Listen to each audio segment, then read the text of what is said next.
Attention bowlers, it's time. Welcome back to Leda Lanes in Nashua, New Hampshire. This is Lewis Graffam at Steve Kelly. The match format is 5 strings with 14 points on offer, 2 points per string, 4 for total pinfall. If there is a tie, the points are evenly split. I am Steve Kelly on the call for the Atlantic Candlepin Singles Tour, brought to you by 3-Ball Spare Conglomerate. That's Lewis Graffam down there, leaving the 3 and the 4 on the deck after 2 balls. Looking to clean this up. On the 3 and the 4, he'll cap the wood to the left of the 3 and take the 4. That's a 10-box opener for Mr. Lewis Graffam. This match was played on April 11th, 2025. This broadcast should have subtitles and live captioning enabled. If you enjoy the feature, please feel free to enable it in the controls below. There also may likely be the transcript feature available on YouTube, so check that out if you would like to see it. That's Lewis Graffam to the right of the head pin. That's the 1, the 2, and the 7.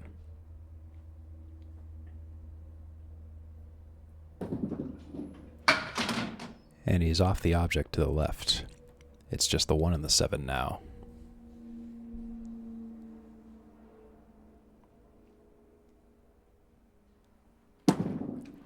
And Lewis Graffam, what a nice 10-box to the left of the head pin to take the 7. That's 2 10-boxes in a row. That's 20 after 2 for Lewis Graffam. At the time of this broadcast, Lewis Graffam had a season record of 80 and 116.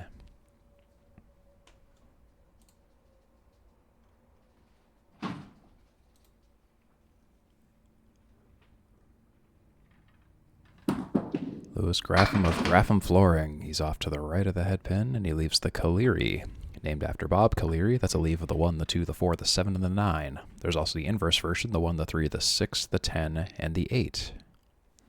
And Graffam on the Caleri. He leaves the 7. Piece of wood rolling towards the 7, but it sails right past it.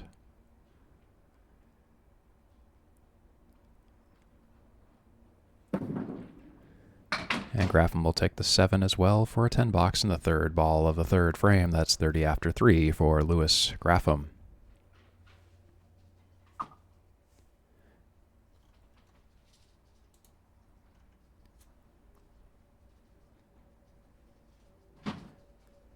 So folks, you may see that there is indeed an on-screen scoreboard. And in this particular match, the scores for Steve Kelly will be input by Lewis Graffam while Steve Kelly is bowling. And big shout out to Lewis Graffam, by the way, for undertaking the system that I built. And under very little instruction, he did a great job. So you'll see the fruits of that labor in just a little bit when Steve Kelly goes up to bowl. Anyways, Lewis Graffam still leaving another pin after the second ball, leaving the head pin on the deck. And he'll punch that out right in the face. Another 10-box for Lewis Graffam. That's 40 after 4, with 1 to go before he sits, and we swap to our home bowler, Steve Kelly. Steve Kelly and Lewis Graffam previously faced each other at Portsmouth Bowl-O-Rama in Portsmouth, New Hampshire. That was a match where Steve Kelly emerged victorious at the time. And Lewis Graffam has to re-rack just because there is a piece of wood down there that did something strange. So at the moment, let's talk about where we are today. We're at Leda Lanes in Nashua, New Hampshire on Amherst Street, established in 1959, the home of the Easter Classic coming up this Sunday, if you're watching this in mid-April of 2025. There's also Kegler's Den, an awesome bar with food and drink attached to Leda Lanes. Plenty of taps, plenty of food, great atmosphere, lots of TVs, and lots of sports, all of that. And if you're not into bowling, there's also billiards and cornhole. Plenty of things to do at Leda Lanes, so come out and check it out. And if you want to watch some incredible bowlers, check out the Easter Classic at Leda Lanes this Sunday, April 20th, 2025. I know I'll be bowling in it, and plenty of other bowlers you may know and recognize will also be there. It's probably going to be wall-to-wall people for a 20 games tournament, one day, all in one day, 20 games. About 12 hours of bowling, 12 hours of fun. That's Lewis Graffam on the 5 and the 7. He missed the mark. And for the retry, he'll take the 5, and that's his first not 10-box of the game. That's 49 after 5. That's actually his first headpin shot and his first split of the evening, of the day so far. So Lewis Graffam at 49 after 5 switching over to Steve Kelly. We're just going to pause here for just a moment because at the time, so yes, I'm Steve Kelly, and Steve Kelly is also bowling. We are one and the same person. I'm just recording this after the fact. Louis Graffam was getting the tutorial on how to input the scores, so because he offered to operate the scoreboard while I was bowling, so it was very gracious of him, so thank him very much. And just giving him the tutorial there, and once he is all set to go, which he is, Steve Kelly is now going to show up for the first time on lane 30 to bowl his first 5 boxes of the first game of this 5-game series today. At the time of this broadcast, Steve Kelly had a record of 103 and 93. And Louis Graffam for his first 5 boxes averaged 6 on the first ball. That's Steve Kelly on the nose on the head pin. That's the 2-6-10. That's a split. That's a 7 drop. No wood, or no helpful wood, really.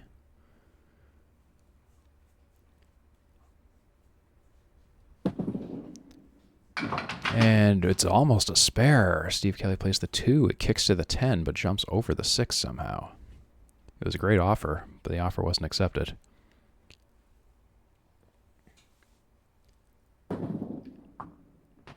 And that will be an open frame, a 9 after 1 for Steve Kelly.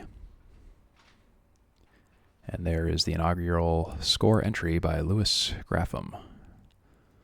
Again, shout out to Louis Graffam for operating the scoreboard while I was bowling.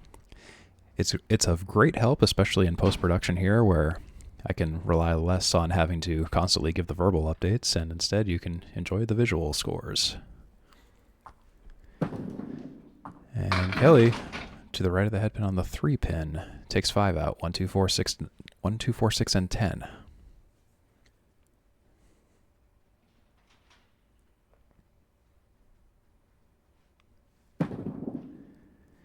And that's a spare for Steve Kelly, a nice one, all over it. On the right side of the head pin, the not Brooklyn side, the Manhattan side, took down the 1, 2, 4, and then the ball came over to the 6 and the 10.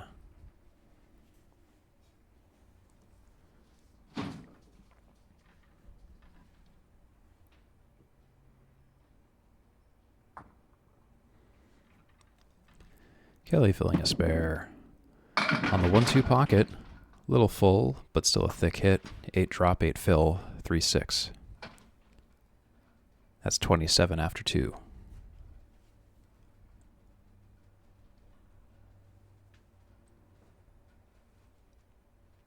And Kelly's just off to the right. The ball tails to the right. And to give you some inside thoughts on what I was thinking at that time, that was kind of crazy to me because usually my ball tails to the left quite a bit, but for some reason it went to the right that time. And this ball, an overcorrection, a very, very slight overcorrection, just misses the 3 pin by millimeters, and that will be an 8 box for Steve Kelly, 35 after 3.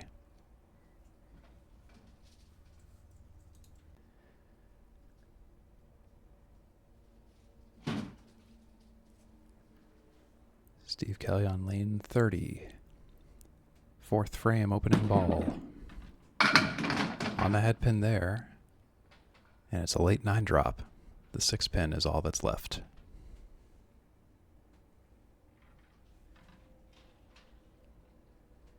Single pin spare opportunity. Need to figure out how to get that ball to tail to the right, similar to a box ago.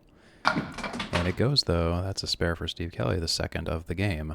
That's going to be 45 and a bonus after 4. Steve Kelly currently 3 for 4 on the head pin with 1 split. After 4 boxes, he's currently averaging 7.25 on the first ball. Compare that to Louis Graffam, who averaged 5.5 on the first ball after 4 boxes.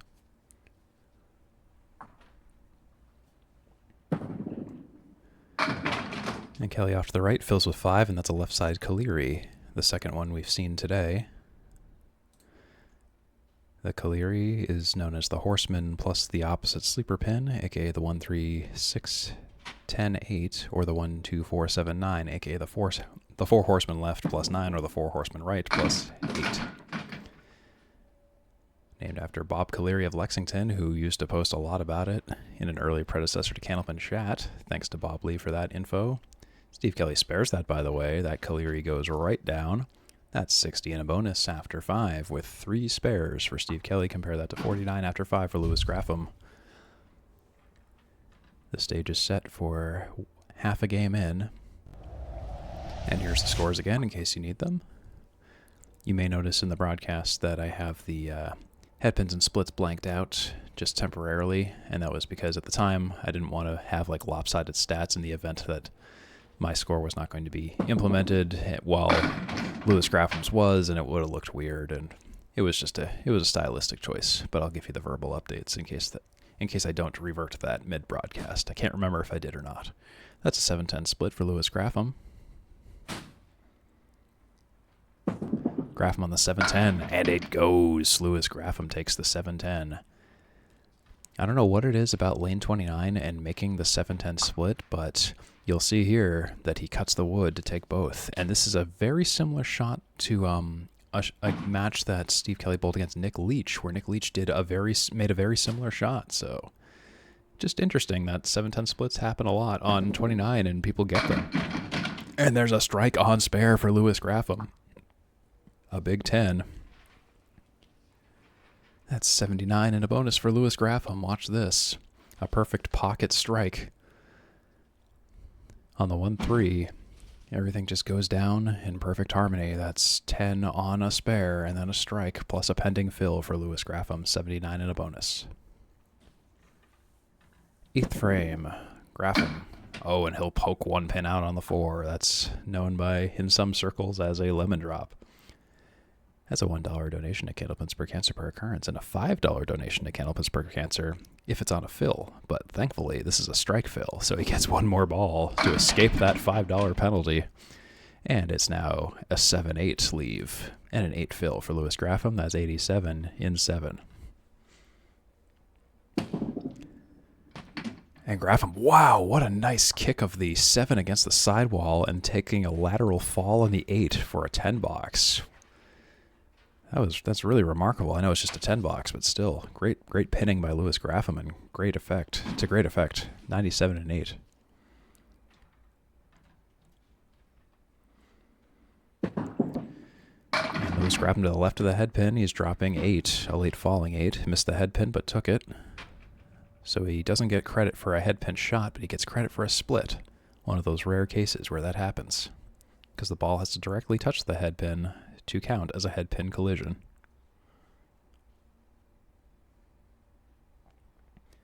It's another 7-10 split with wood. Graffam, he ends up playing the 10 directly. Maybe he thought about playing the wood, maybe he didn't, maybe he missed, who knows, but he just picked a stick instead. And he'll play the wood, and the wood takes the other stick. That's a 10 box for Louis Graffam. That's going to be 107 and 9.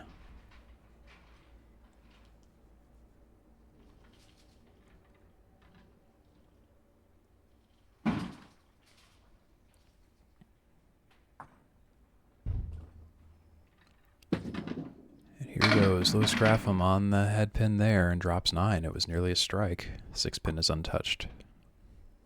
Single pin spare.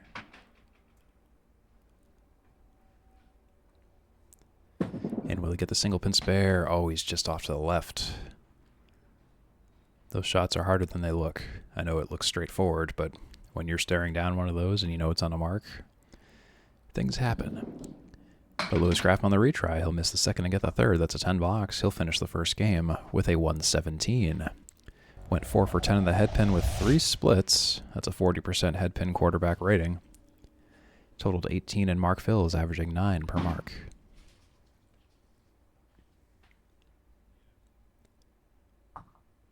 So 117 is the first game for Louis Graffam. Steve Kelly needs to find 57 pins to tie or win. And we'll see what happens there. Steve Kelly for the first time on lane 29 at Leda Lanes in Nashua, New Hampshire. You're watching the ACST, the Atlantic Candlepin Singles Tour. I'm Steve Kelly on the call. You're also watching Steve Kelly Bowl. I'm recording this narration after the fact.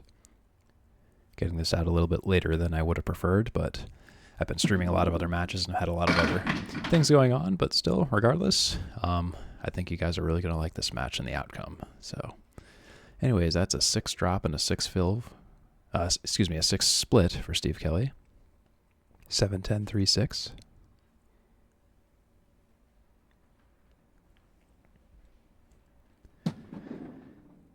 And Kelly caps the wood on the 3, and it goes straight back. It takes the 3, but it doesn't take any other pins out.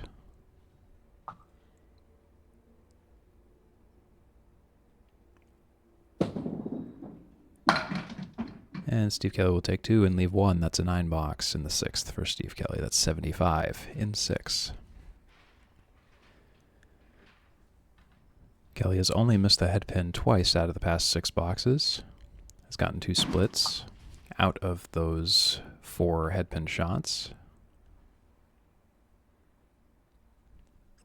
Louis Graffam finished the first game averaging 6.6 on the first ball. And Kelly misses the head pin but drops 7. It's the 1, 2, and the 7. The former 4 pin is currently laying on the deck in place of the 4 pin, cap facing us.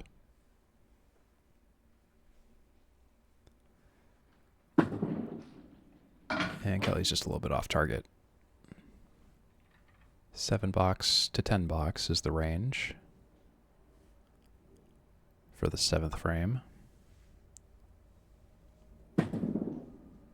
And the ball misses slightly to the right, so that will be a 7 box. That's 82 and 7 for Kelly.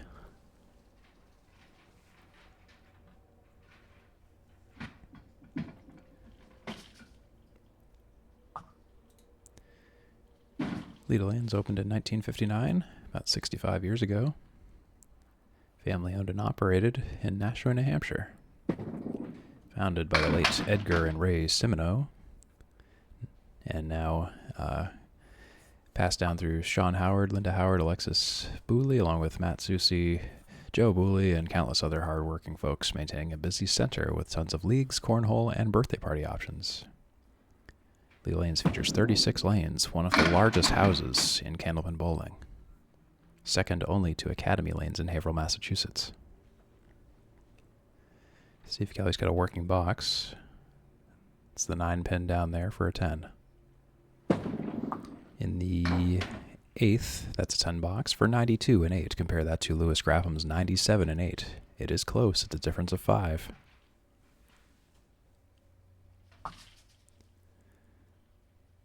You may see a banner off to the right that has a logo for WON Sports and the Skins show, which is a show that Candlepin Corner puts on. And it's a great show. You should check it out. A lot of episodes. You'll probably recognize a bunch of folks making appearances on there.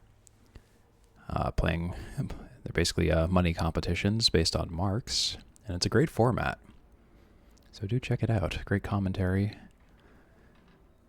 And by Jordan Britton and Corey Alisi. With production by Micah Imperato. Anyways, that's a 10 box for Steve Kelly. Or excuse me, a spare for Steve Kelly. Got lost in the sauce there. That's 102 and a bonus in the 9th for Steve Kelly. Within striking distance of Louis Graffam now.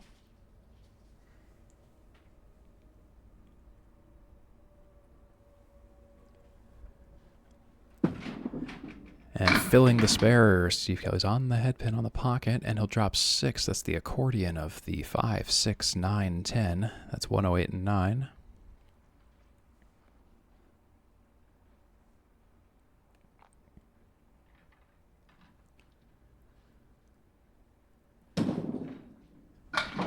And Steve Kelly will take 2 and leave 2.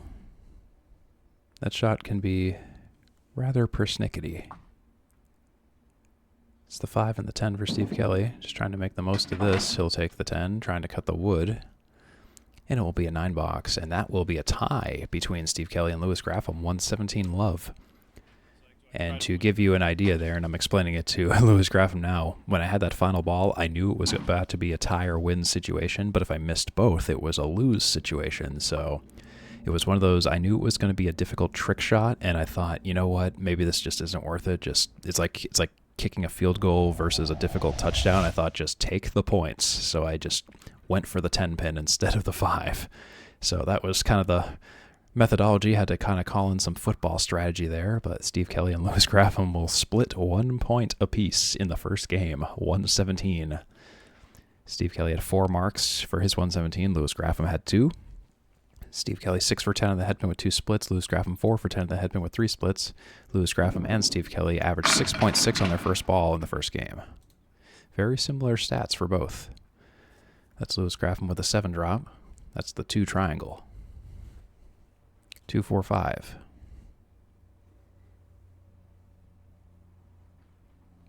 And Graffam, he'll spare that triangle. He's at 10 and a bonus after 1. You know what they say about triangles? There's 3 ways to get them. I don't know if that's actually what they say, but Lewis Graffam figured it out. That's a spare in the first frame for Lewis Graffam. And to follow up on that spare, he's on the headpin, and wow, he'll split 6. Bit of a full hit. 7-10-3-6 for Lewis Graffam. Steve Kelly going down just to do the correction on the automatic score system because a pin fell late and it didn't capture it.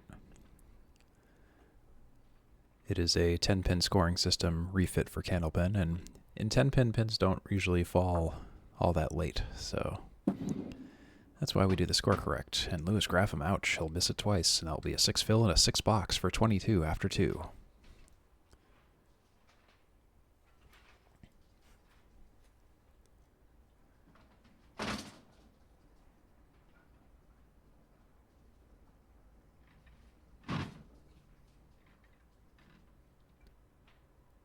Here's Lewis Graffam on the 1-3 pocket. It's the 2, 7, and 8 on the deck.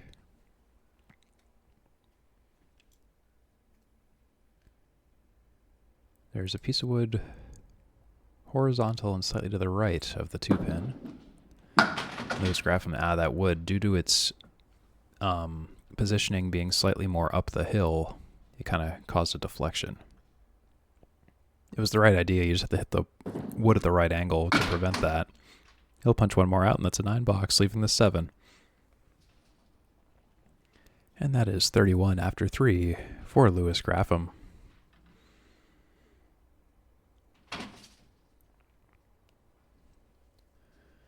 Two boxes to go before he sits here at the top of the second game in the first quarter. Here comes Lewis Graffam. And that's to the left of the head pin. He'll take 3 pins out. It's the half Worcester plus the 5 pin on the left side.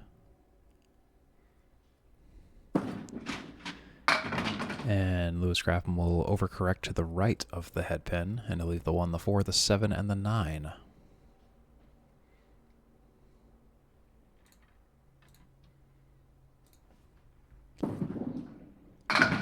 And he'll take a nice 10 box on that leave of the 1, 4, 7, and 9.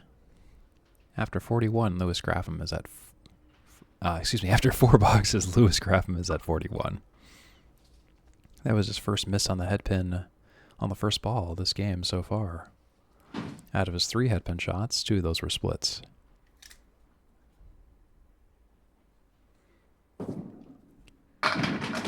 And Graffam will drop 7, a quick 7, the 5, 9, 10 with no wood. After 5 boxes this game, Lewis Graffam has been averaging 6 pins on the first ball, and overall, that's a little bit down from his 6.6 average in the first game. And Graffam will take 1 more out, leaving the 5, 10. Difficult leave, difficult spare leave, and difficult 10 leave. And that ball sails into the ocean. That's an 8 box for Lewis Graffam, and that's 49 after 5. He went 4 for 5 on the head pin with 3 splits. 8 head pin shots total with 6 splits so far. That's a story for Lewis Graffam. Up to this point, a game and a half in. He's currently at 166 after a game and a half. Here's Steve Kelly to start with the second game. Here on the Atlantic Candlepin Singles Tour. Again, again, this is Leda Lanes in Nashua, New Hampshire.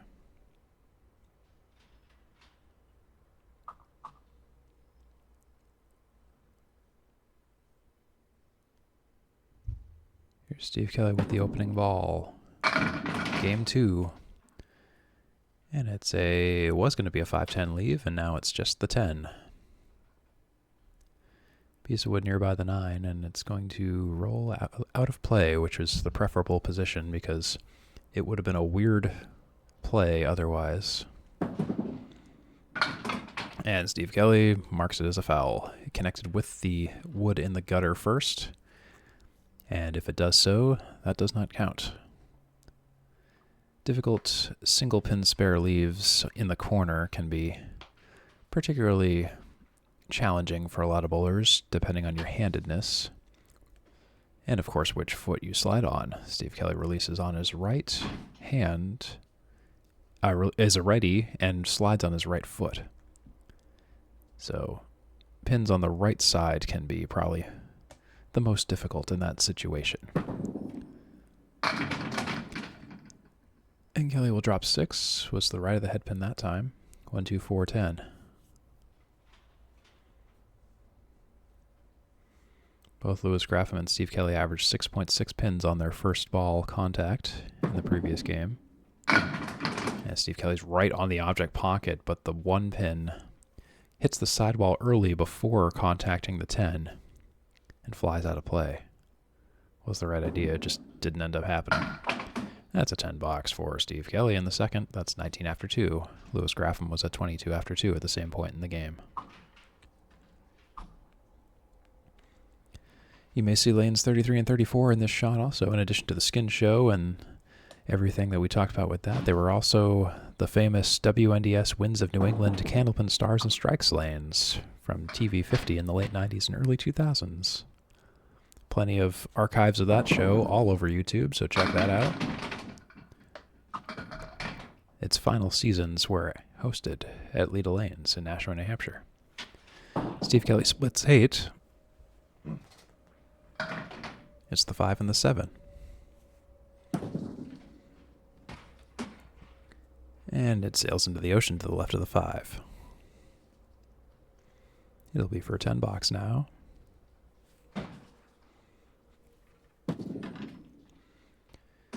And same results. It'll be an 8 box in the third. That's 27 after 3 for Kelly.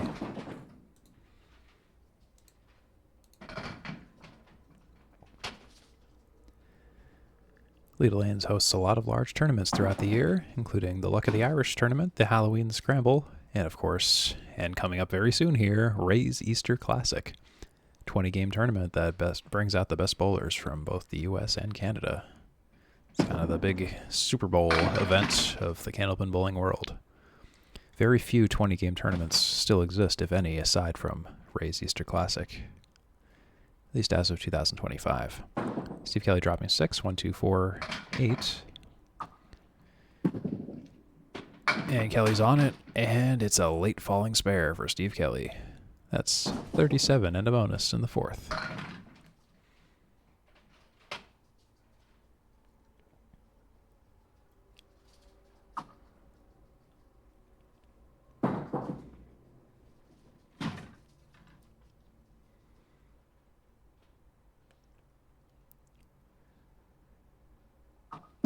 And on that spare, Kelly fires the left of the head pin, and it'll take a mix of 5. 1, 3, 6, 9, 10.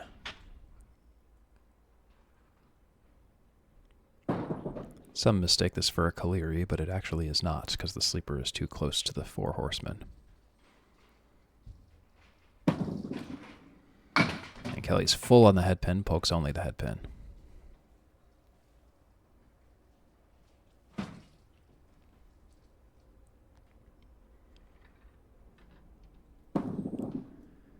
For the 10 box, Steve Kelly cleans up. After 5, he's at 52. Louis Graffam, 49. That's a difference of 3 between our two bowlers, 1.5 game in terms of the game total at least. And actually, it is a difference of 3 in the total as well, actually. Actually, that everything is just a difference of 3 right now. Very, very close. So it's still anyone's game. In the first game, you'll recall that both Steve Kelly and Lewis Graffam threw 117s to tie the first game. So that's the story. We now have Lewis Graffam on lane 29. Bit of a odd, jerky stumble to his release there, and he went to the left of the headpin and became a Kaleri, and then it became the 4 horsemen on the first ball. And Lewis Graffam on the headpin there, but leaves the 6.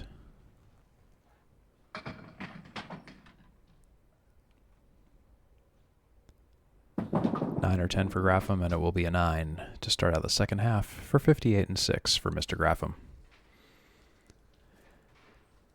Lewis Graffam, often also known as Stephen Graffam, a man with 2 first names. Never trust him. But in all seriousness, it is helpful when we call him Lewis, because I am also a Stephen. So just to not confuse anybody, we're just going by Steve Kelly and Lewis Graffam. And Lewis Graffam will drop 4, and that's the 6-pack. We ID at Leda Lanes. Check his ID. Right side 6-pack, sponsored by Kegler's Den at Leda Lanes. And he'll take 2 of the 6, drinking responsibly, turning the 6-pack into the right side 4 horsemen.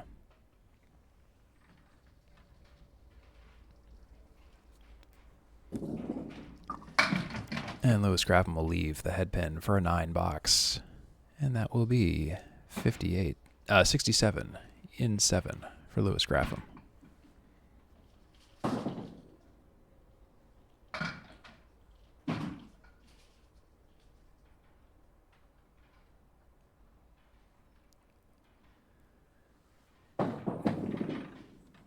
On the headpin, look out. That's a 4 split spread eagle, the traditional academic spread eagle where you punch out the center, leaving the left and the right wings. That's the 2, 3, 4, 6, 7, 10 for Lewis Graffam to deal with. In the 8th frame, and it'll connect with the 2. Right idea, but it dances around everything. 5 pins left on the deck.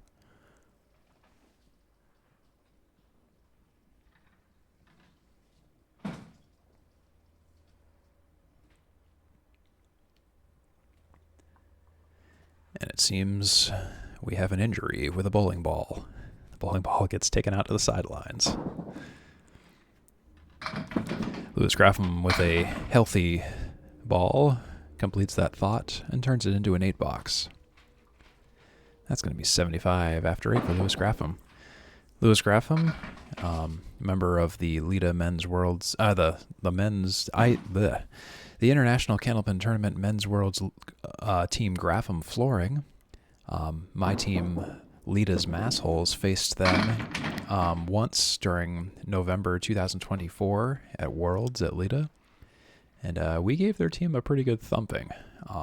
That was actually a turning point where our team really started to dial things in. Our team hadn't lost any matches at that point, but we kind of went into overdrive. We were bowling on lanes 9 and 10 at Leda. We also had Ryan Southall, JJ Tarigny, and Steve Poulin, I believe, and a bunch of other people on Graffam Flooring. And I remember there came a point where we just kind of took off like a rocket in terms of points, and we just kind of rocked them. But the whole first day of Worlds, Leda's Massholes went undefeated. So just fun fact. Just don't want to gloat, but it's still, quite an achievement in and of itself. I think we were the only team to go undefeated that week, at least on one day. The second day we don't talk about as much, but the first day was great. Lewis Graffam will split 8. That's the 5 and the 10. 5 and the 10 leave for Lewis Graffam. And he'll poke the 5, leaving the 10. Rough game for Lewis Graffam. It's going to be sub 100. Possible for 93. And that's a 10 box for Lewis Graffam. 93 second game and a 2-game total of 210 for Mr. Lewis Graffam.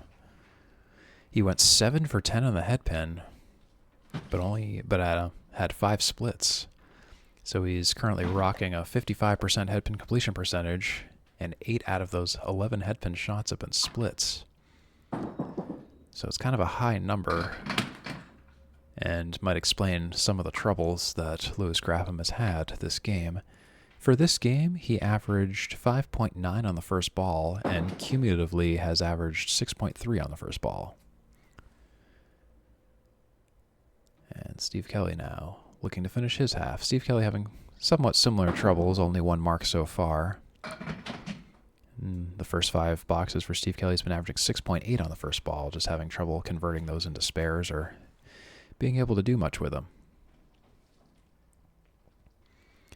So here comes the last 5 boxes of the second game, the final quarter of the second game. Here's Steve Kelly. On the headpin, there's a split of 6, 2, 4, 6, 7. No wood either.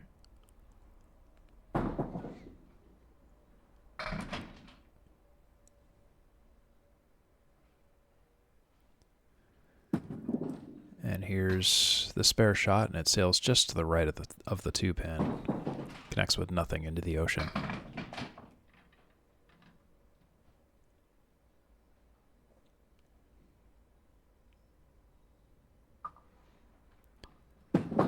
In 25, and it's another miss on the 2-pin. That's a yikes. That's going to be a 6-box for Steve Kelly.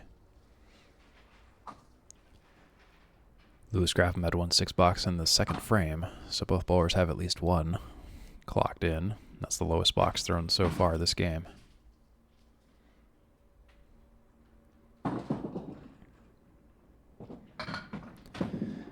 And Steve Kelly's on the 1-2 pocket, and pins are mixing fairly well. It's an 8 drop, but that's going to be a split, and another split with no wood.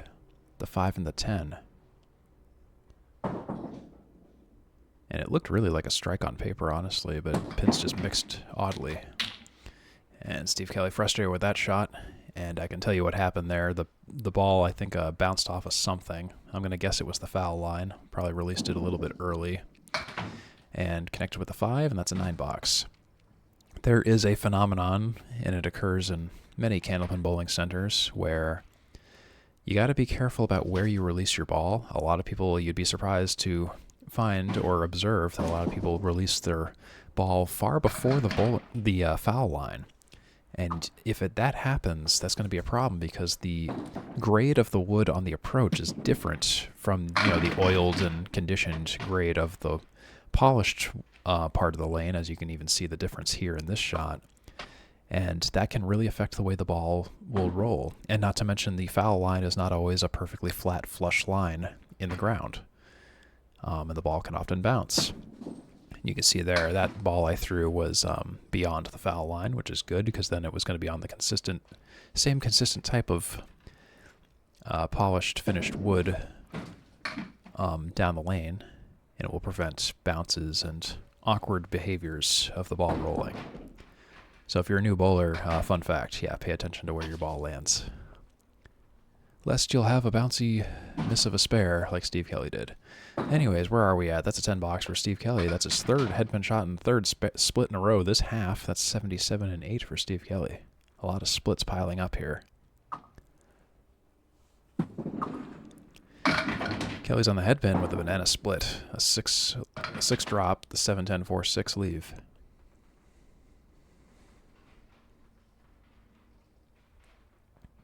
So that's another split. 4 splits in a row for Steve Kelly, and 4 headpin shots. And he'll play the left side, and the left side doesn't come over to the right.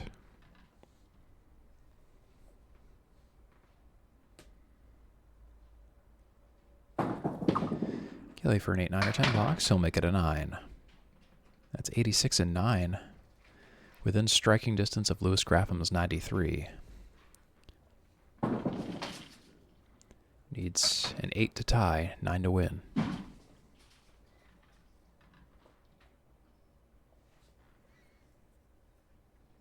Correction, 7 to tie, 8 to win. And Kelly, oddly thin hit on the headpin there. 5 drop. 7, 9, 10, 4, 6.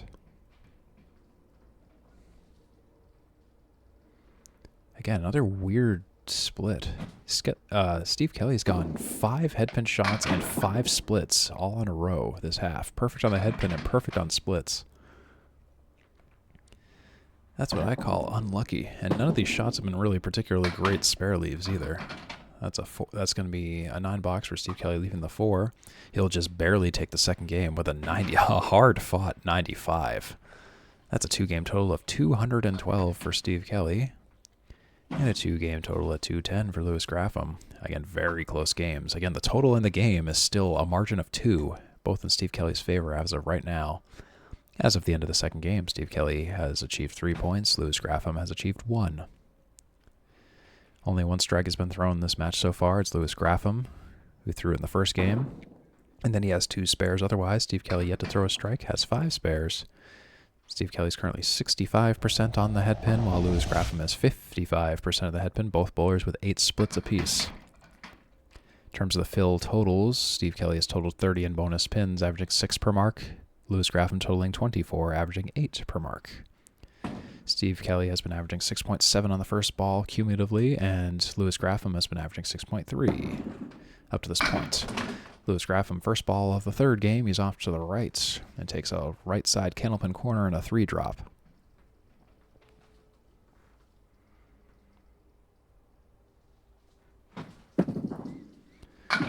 And he's to the left of the headpin, and he'll leave the 1 and the 3.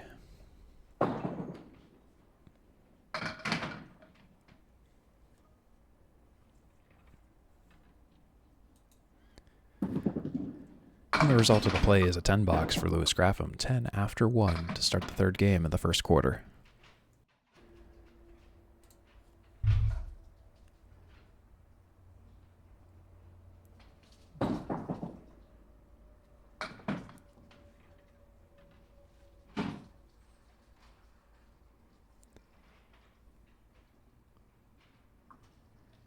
Here's Graffam. Starting first ball, second frame, and it's a strike. Kaboom. Louis Graffam with a strike in the second, and there it is again on the 1-2 pocket. Bulldozes the cans, and he's now sitting at 20 in a bonus after 2.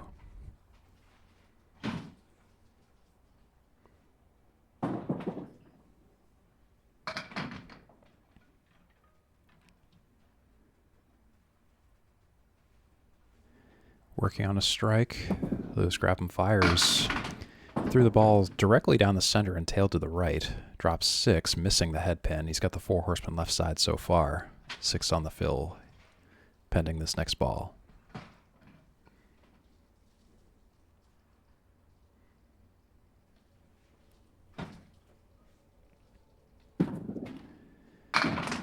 And Graffam will take 3 and leave the 7. It was a near miss of a spare. And he hit it the right way. Sometimes they just don't go. So that's a big 19 in the second for 29 after 2. And the ball sails into the gutter, takes nothing. That's a 9-box. And that will be 38 after 3.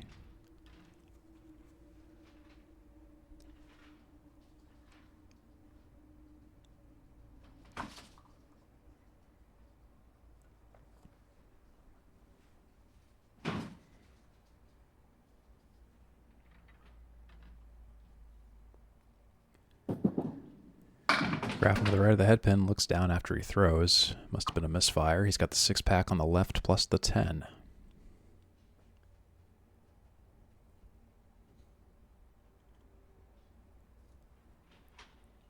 And Graffam releases to slightly to the right of the center. Tails left to the Brooklyn. Leaves the 5 and the 10. For an 8, 9, or 10 box to finish the 4th frame. He'll take a nice 10 box out of that 5-10 leave. That's 48 after 4 for Louis Graffam with that 10 box.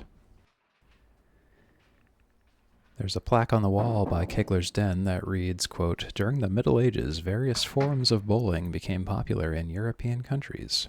The English bowled in the 1100s, and around the 1300s, the Germans rolled or threw stones at wooden clubs called kegels.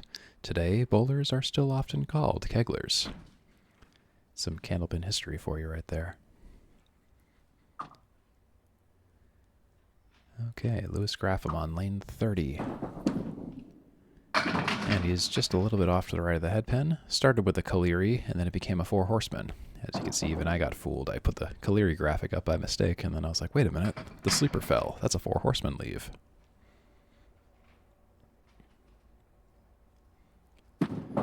Graffam on a 6 drop on the 4 horseman, takes the middle 2. It's the 1 and the 7.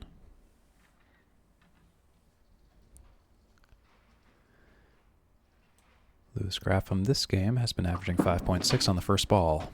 He'll leave that 1 and the 7 for an 8 box. That will put him at 56 after 5. Lewis Graffam 2 strikes, 2 spares, 48% on the head pin, 8 splits. And now it's time to see what Steve Kelly has to say in response to Lewis Graffam's 56 half. Lewis Graffam currently at a 2.5 game total of 266. Steve Kelly, 2 game total of 212. Steve Kelly can throw a 54 half. He'll have the total all tied up in the next 5 boxes.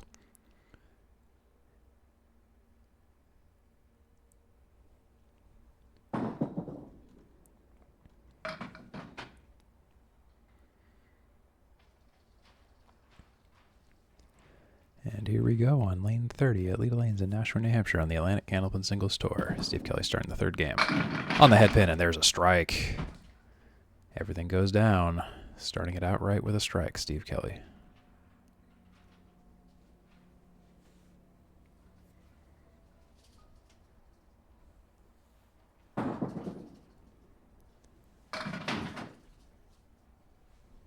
Steve Kelly in the previous game averaged 6.7 on the first ball to Lewis Graffam's 6.3.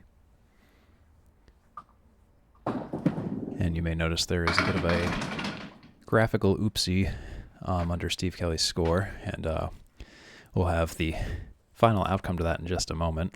Long story short, that was Lewis Graffam just putting it in the wrong spot, and he was rapidly trying to fix it and trying to figure out the fill system. So at the end of this box, I end up running back to give him a hand with that. So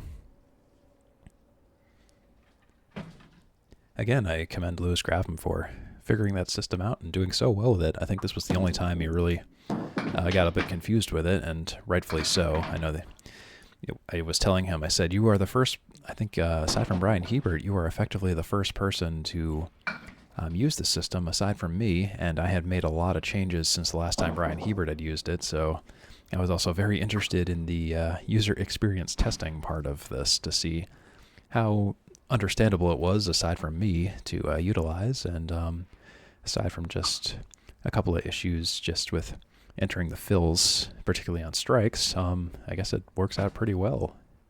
Surprise. Which never happens. Often when you program your own system, you end up making it very approachable for yourself and not for many other folks. But I don't know, I guess it's somewhat usable. So anyway, Steve Kelly with a strike and an 8 fill and then a 9 box in the second. He's at 27 after 2. Kelly sails off to the right of the head pin.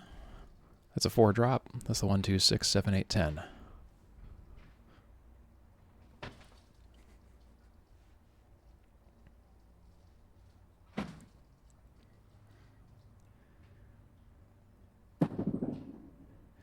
And Kelly's on the head pin there, but too full. Left with a mess of pins. That's the 2, 7, 10, 6.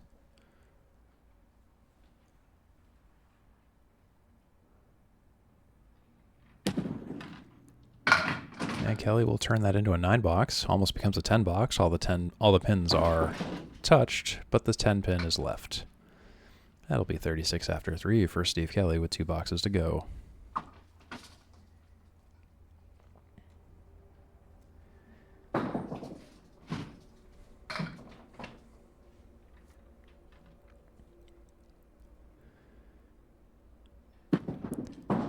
Steve Kelly on the 1-2 pocket, and all 10 go. That's a strike for Steve Kelly. That's 46 and a bonus in the 4th. 2 strikes and 4 boxes.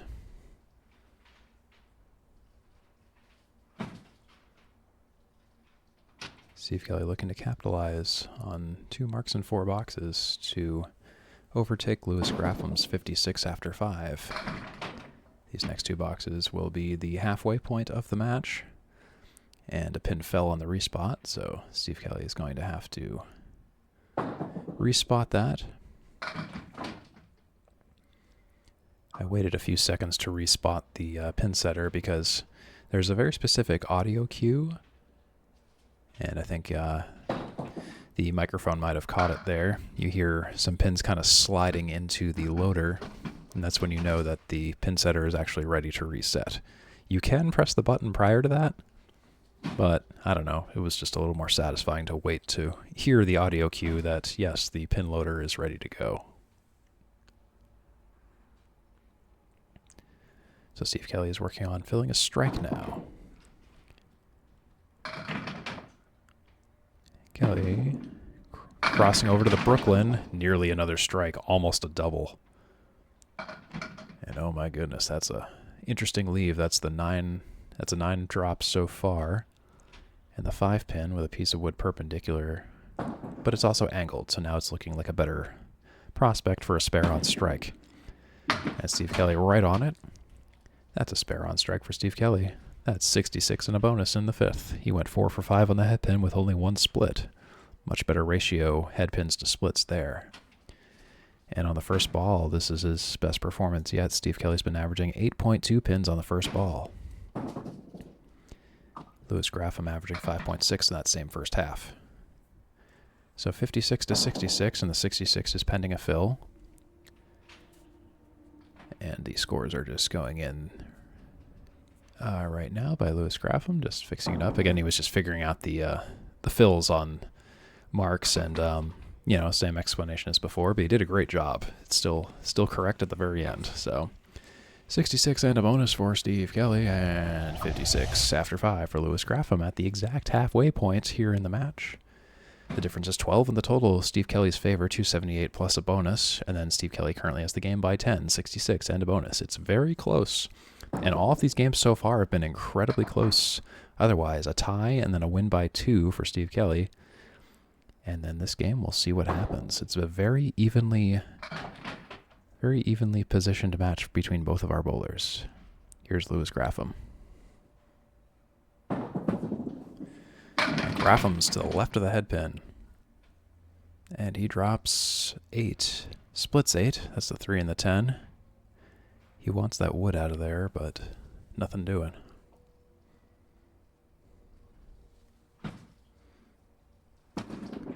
And Graffam, there's a spare. Didn't matter. The wood didn't matter. That's a mark. 66 and a bonus and 6 for Louis Graffam. There's that replay again. You'll see the way he hit the wood just at the right angle. Kind of closer to the 3 pin. So that's his second mark of the game. Graffam, oof, a bit of a misfire there to the right of the head pin, but he got a decent mix of 6 out of it. 72 and 6.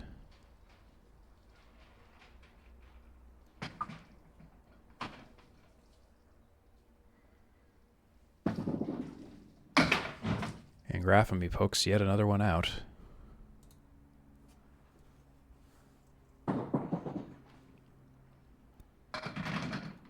For a 7-box or better, it's going to be a 8-box, 2 and the 10 on the deck.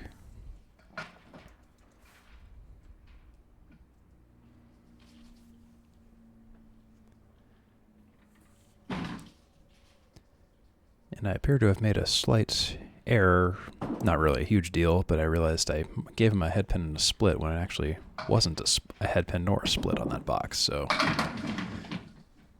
and I believe I was catching up on scores, so I must have missed that in some way. But that is a split for Louis Graffam, meanwhile. That's the 2-4-6 in the 8th. He'll connect with the 4, leaving the 2 in the 6.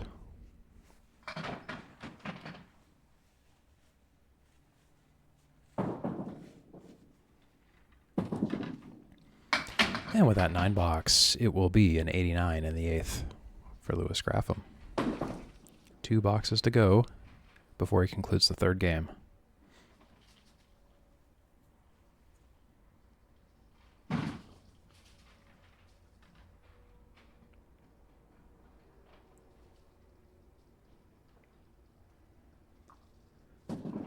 And Lewis Graffam on the 1-3 pocket, nearly a strike. The falling 4-pin took a spin but didn't touch the 7. Would have been a strike otherwise.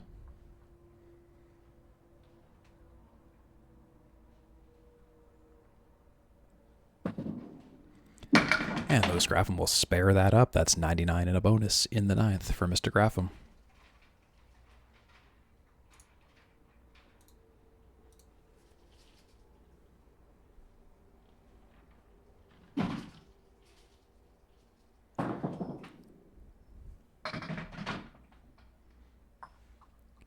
Graffam working on a spare. Oh, and that was a wild crossover. That was way too early. He dropped 6, though. 1-3-6-8. Or 1-3-6-9, excuse me. That's 105 and 9. He's gone 4 for 9 on the headpin with 2 splits so far. And he'll leave the headpin on the deck. Missing the object for a second time. Third time's the charm with the help of the wood, and that's a 10 box. That'll be a 115 game 3 for Lewis Graffam and a 3-game total of 325. 2 strikes, 4 spares for Lewis Graffam. He's averaged 6.4 on the first ball for the match, and 6.4 on the first ball for the game.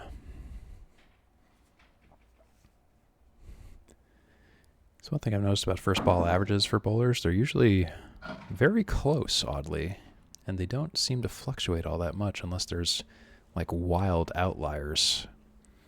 I just think it's interesting. It's kind of a neat stat, the first ball average. Steve Kelly working on a spare now.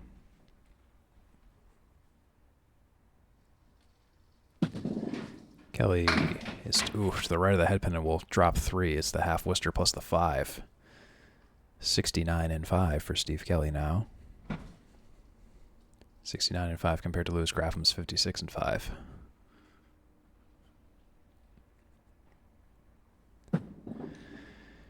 And Steve Kelly misses the object pin to the left, leaves the 1-7-10-6.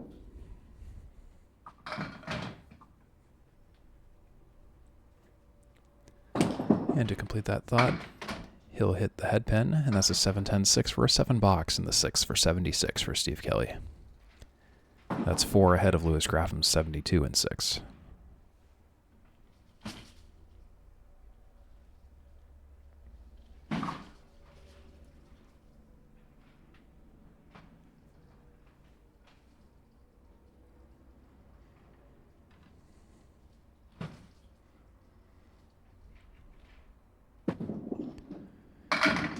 And that's a headpin shot in the 1-2 pocket, but it's a little full 6 drop, 7-10-3-6.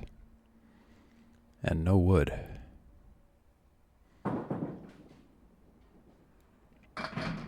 Connecting with the 3-6 pocket is the best idea, or to the left of the 3. Steve Kelly just barely nudges the left side of the 3, though. It was a very light hit, nearly a miss. It trips the 3, leaves the 6-7-10.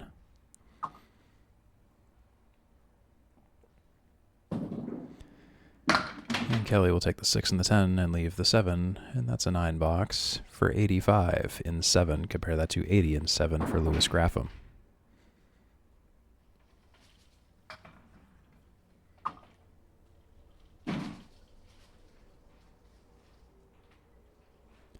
And we had a bit of a interesting oopsie.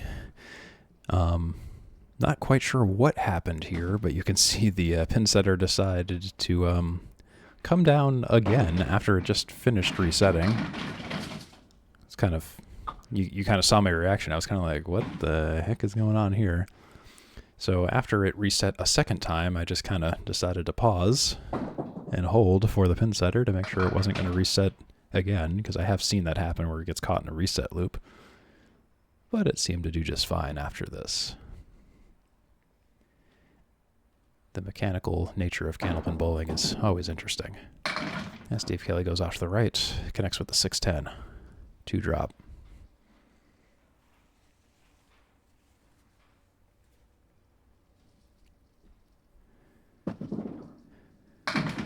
And Kelly off to the right, leaves the 4 horsemen left side and the 8, the not so Caleri, the false Caleri.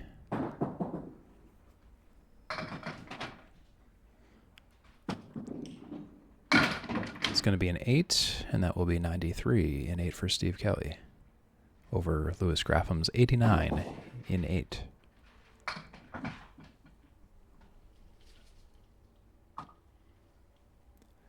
But we are at the point where Louis Graffam threw a spare and a fill greater than 5, so this is an uncomfortable lead for Steve Kelly because he has to mark at this point. He's off to the left, drops 6, 4 horsemen right side, 1, 3, 6, 10.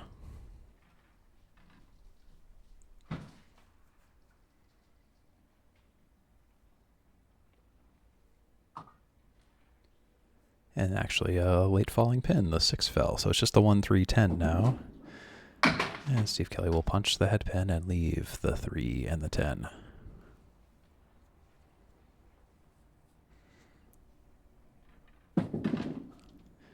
And Kelly pokes the 3 and leaves the 10 for a 9 box. That's 102 and 9 for Steve Kelly.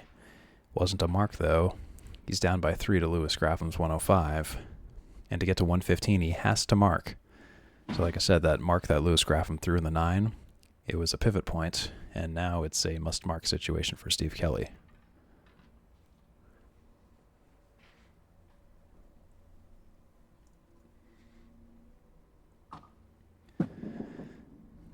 And that's a half Worcester for Steve Kelly. Again, not quite finding the head pin off to the right. Punches the 3 and the 9.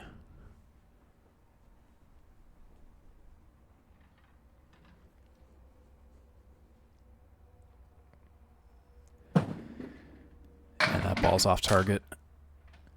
Overcorrection to the left. 1, 2, 5, 6, 10. So that will be the third game for Louis Graffam. With a 115, Steve Kelly faces a maximum of 112 with that 10 box. And that is a difference of 3 in the game for Louis Graffam, and he'll actually take the total by 1 as well. That's 112 for Steve Kelly, 115 for Louis Graffam.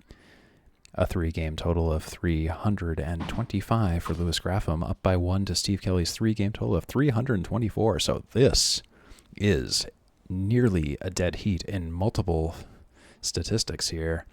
Both bowlers with 3 points as of right now, and they are nearly identical in the grand total pinfall. It's 325 for Louis Graffam, 324 for Steve Kelly.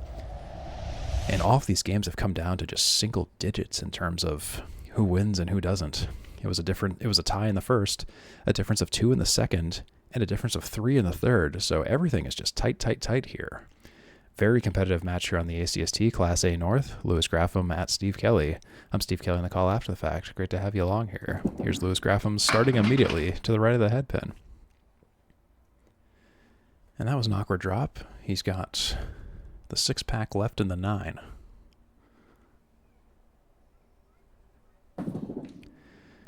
And Graffam just working on the puzzle down there. It's the 1, 7, 8, 9.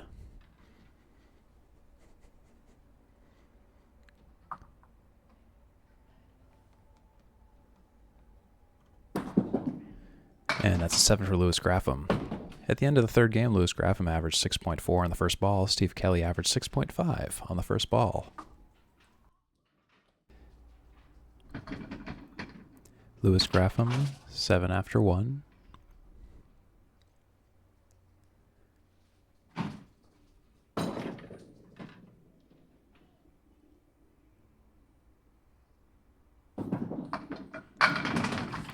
And Graffam crossing over again, right of center to left, 1, 7, 8.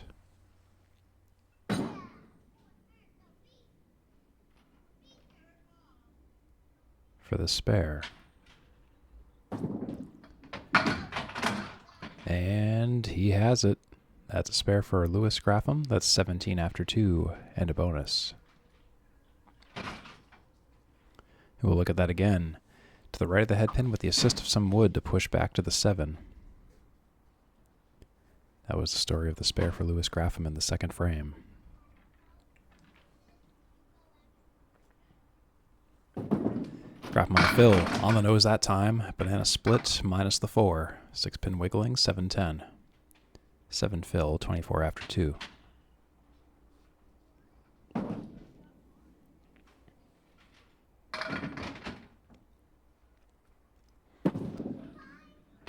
And that ball sails into the center and connects with nothing. 6, 7, 10 split, no wood. And he misses again, 2 in a row. That's a 7 box for Louis Graffam, 31 after 3.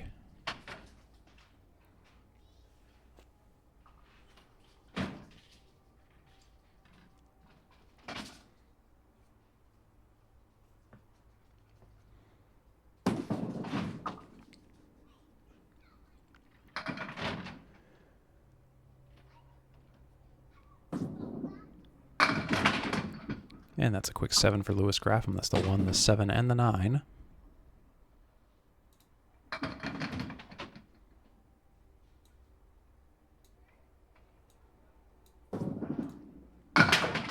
And what a nice spare by Louis Graffam. Gets a nice kick off the sidewall and a spin of a piece of wood to take everything else out. The wayward 9-pin was the last to fall. And here, let's see that again. That was the 1, the 7, and the 9. Connect on the wood on the to the left of the 1, which upon impact of the 1 went to the left, shot off the sidewall, took the 7, and took the 9. And for his efforts, he'll take a perfectly crafted down the center 2-fill on the 1 and the 5, a taloned spread eagle.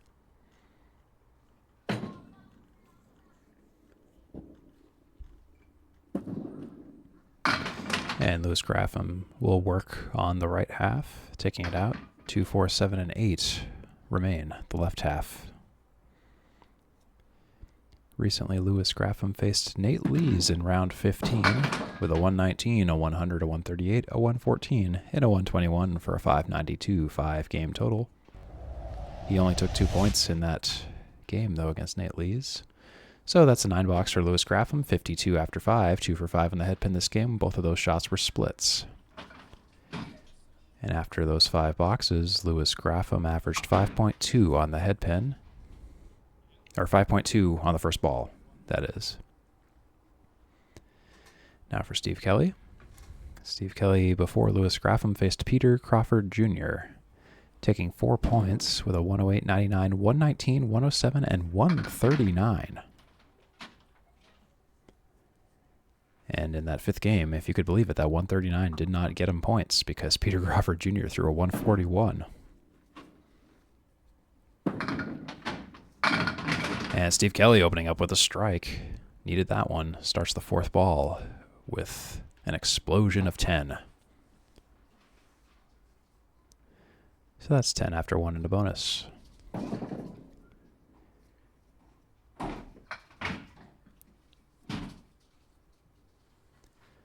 On average, Steve Kelly has been going 29.5 for 50 on the head pin with 14.7 splits per match.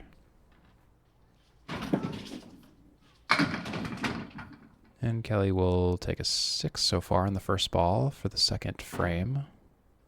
6 so far on the strike fill. 7, 9, 10, 6 with wood around the 6, 9, and 10.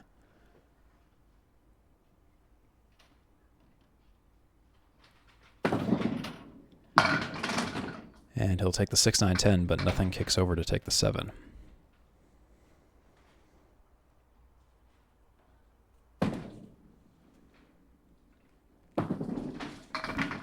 And that will be a 10 box for Steve Kelly in the second. So a 9 fill on the strike and a 10 pin and a 10 box puts him at 29 after 2.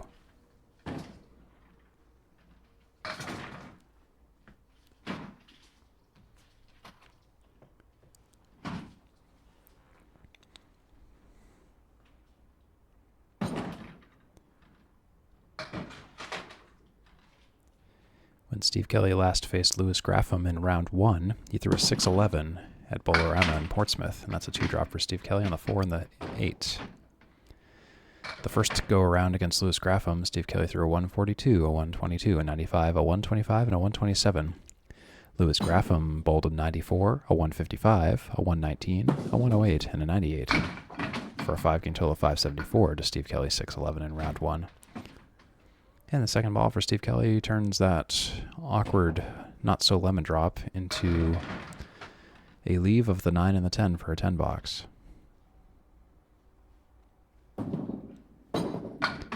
Steve Kelly will take a narrow 10 box, capping the wood on the 9 and 10, taking the 10 and skating past the 9, but it was enough to take it out.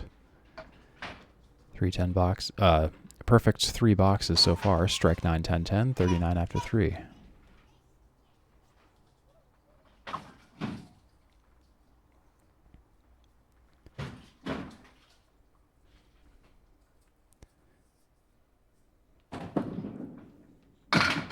And there's a spread eagle for Steve Kelly.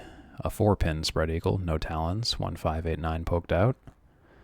2, 3, 4, 6, 7, 10.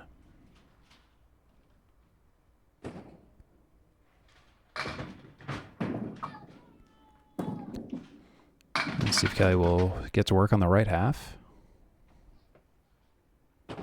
And has to work on the left half now.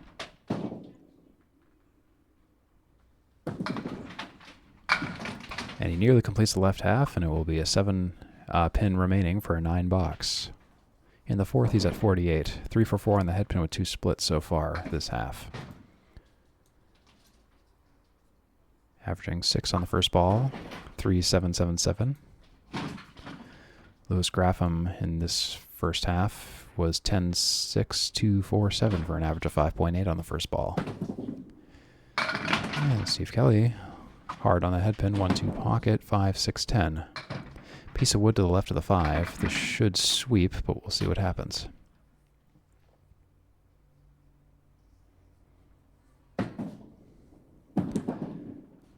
Oh, and it caps the wood, unfortunately.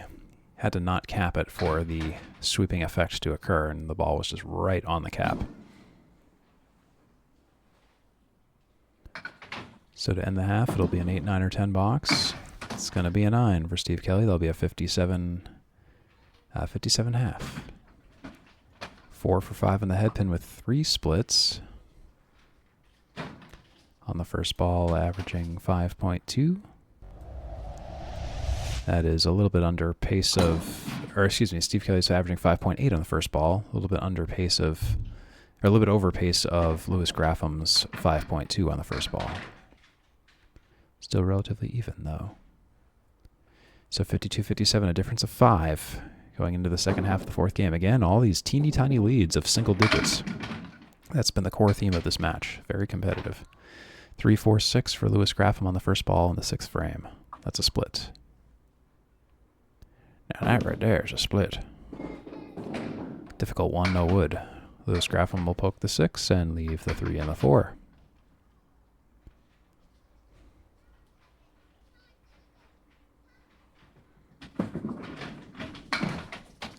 Graffam will take the 3 and leave the 4 for a 9 box, and the 6th for 61.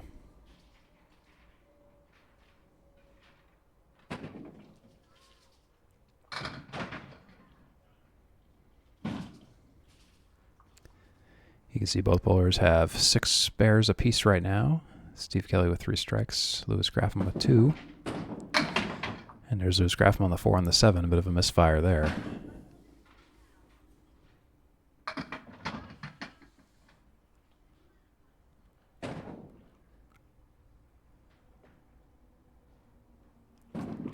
On the retry, and he's right on the 3 pocket, or the 1-3 pocket that is, and it's a late falling spare for Louis Graffam. Piece of wood rolled very gently up to the 8, and I actually wasn't even fully confident that it was going to go, but it was a great spare. Let's watch that again. On the 1-3 pocket, look at that piece of wood. It just rolled back, took its time to caress the 8-pin down. That's 71 and a bonus for Louis Graffam in the 7th frame. Graffam on the head pin, quick 9, leaves the 5, 9 fill, 80 and 7, and well on his way for a single pin spare opportunity on the 5 pin.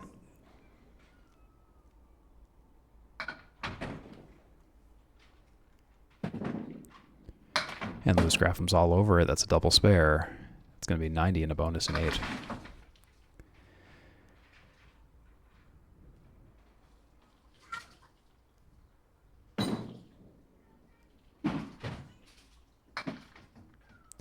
Louis Graffam on average this season has gone 24.2 for 50 on the head pin, averaging 10.4 splits per match.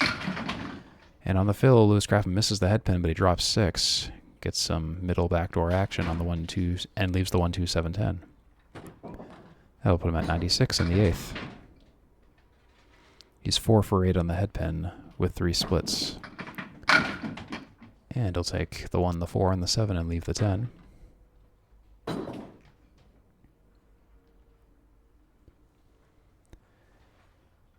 And this day that Louis Graffam is bowling, just a couple hours later, he has Nick Leach scheduled.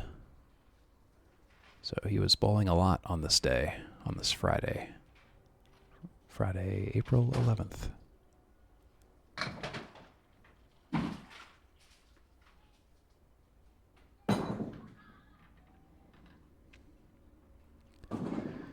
And Louis Graffam, he's off to the right of the head pin, but got a big spinning piece of wood that went airborne.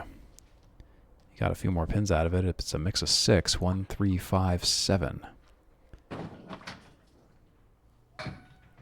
So Louis Graffam has averaged 6.2 on the first ball. For the match, for the game, he's averaged 5.6 on the first ball. And Graffam, will he get the spare? Yes, he sure will. That's 115 and a bonus in the 10th. Watch that again on the 1, 3, 5, 7, connected to the left of the head pin to mix everything into the pit. Final ball for Louis Graffam at the end of the 4th. And the fill ball is on the head pin, and it's looking good, and it's going to be a 9 drop, leaving that 5 pin again. That'll put Louis Graffam at 124 for the 4th game, and a 4-game total of 449. Louis Graffam's gone 19 for 40 on the head pin with 13 splits today, averaging 6.2 on the first ball. 2 strikes, 9 spares, 48% head pin completion percentage, totaling 78 in total fills, averaging 7.1 per mark.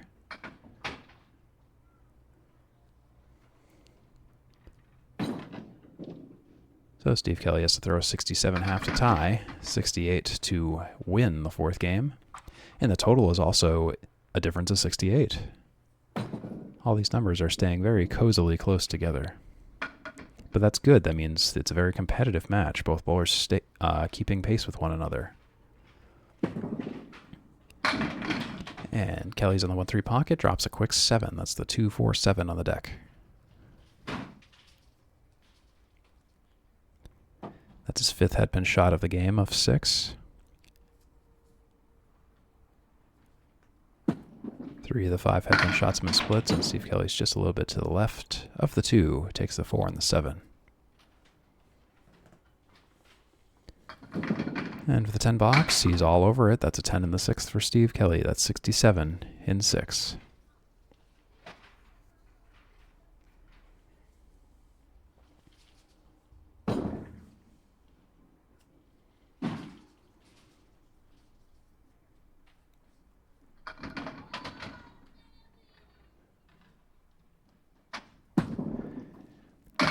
And that's another spread eagle for Steve Kelly. That's a 4 drop. Talonless spread eagle, 1, 5, 8, 9 taken out. That's another headpin shot, another split. Lots of splits today.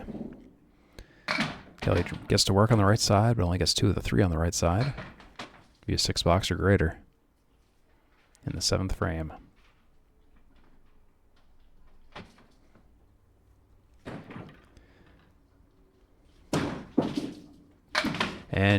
And that was another bouncy ball. You remember our lecture earlier about the ball being released at the right point, and you saw my expression there where I just kind of looked down and wondered where the ball collided with the ground. That resulted in the bounce, and the ball went off target. So that's an 8 box for Kelly. That's 75 and 7.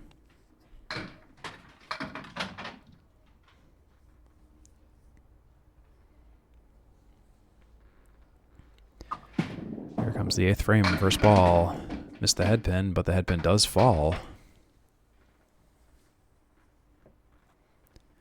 That's an 8 drop. 6 and 9 on the deck.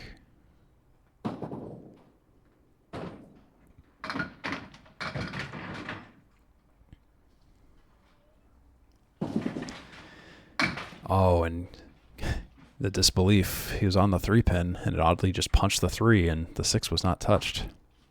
definitely the right place for the ball. It just punched straight through.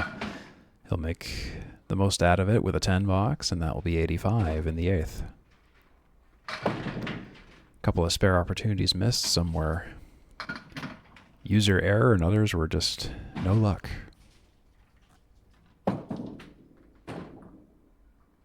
I say that now because, well, stay tuned. Anyways, Kelly on the 1-3 pocket, 2-7-8. 7 drop and a split.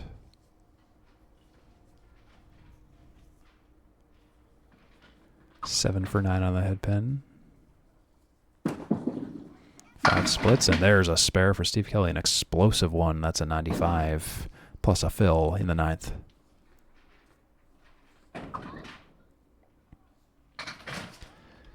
The 2-7-10 is an interesting one. You have to hit the 2 at an interesting angle, so you can either kick the sidewall, but you also have to be able to get full enough to gather the sleeper pin in the back. In this case, the 9 pin. But there was a piece of wood to assist with that push, so that was helpful there. Kelly 95 and a bonus in the 9th, working on a fill. This is the fill ball, and off it goes. A little off the left of the head pin, decent splash though. It's going to be a fill of 7, putting him at 102 in 9. It's the 1, the 3, and the 9 pins on the deck.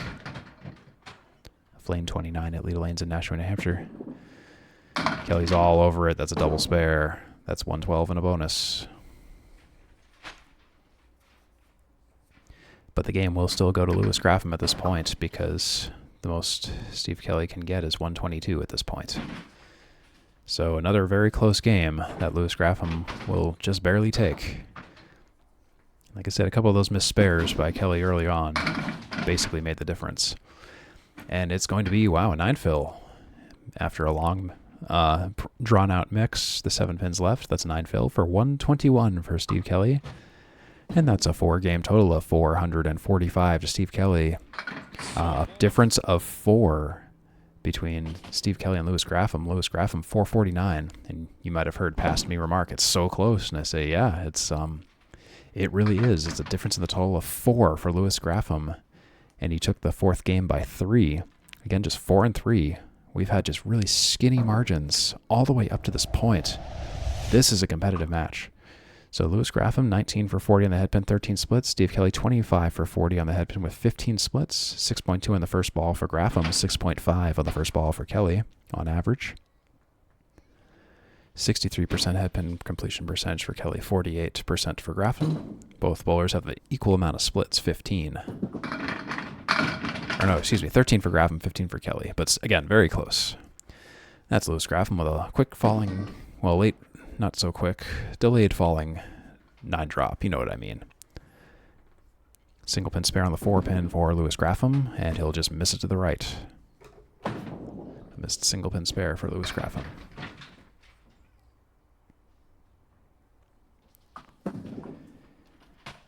And Graffam will just miss it to the left again.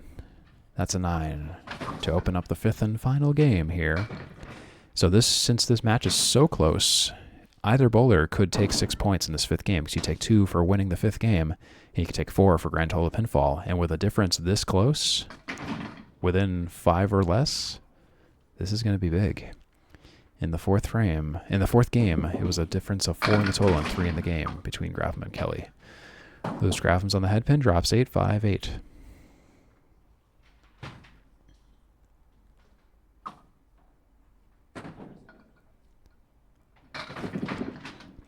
And Graffam's all over the 5, and even to the left of the 5 on impact, but the 8 did not get touched. Just punched right out.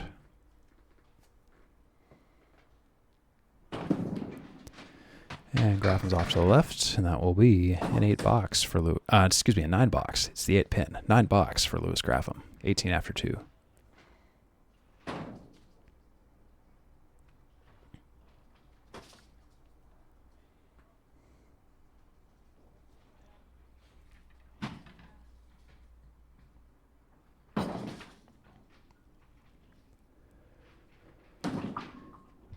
And here's Graffam to the right. It's the 1-2-10.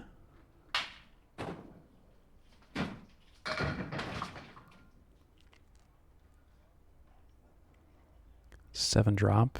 Missed the head pin, but got a decent splash.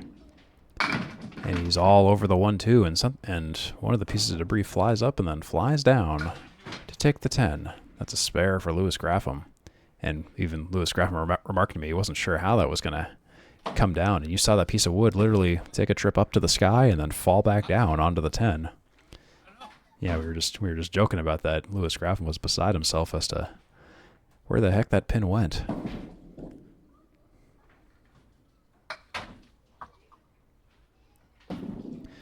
And Graffam's working on a spare, and he's on the head pin, and it'll be a good drop of 8. 2 in the 8 on the deck. 8 fill, 36 after 3.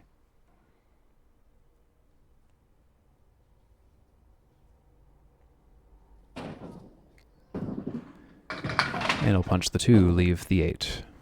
That's a hard shot to make because you have to do something that a lot of bowlers don't want to do, and it's punch full. But it's the only way you can really get those 2 pins without invoking the use of a sidewall. And that's a 10 for Graffam, and that's 46 after 4. 3 for 4 on the head pin. Hasn't gotten a single split yet. As you're up to the moment stats, 2 strikes, 10 spares for Graffam, 3 strikes, 8 spares for Kelly. The head pin stat is the one that's the most divergent right now. 52% for Graffam, 63% for Kelly. And Louis Graffam will drop 7. He was on the 3-6-ish pocket as the 1-2-4. No wood. There's the 4 horsemen minus the 7.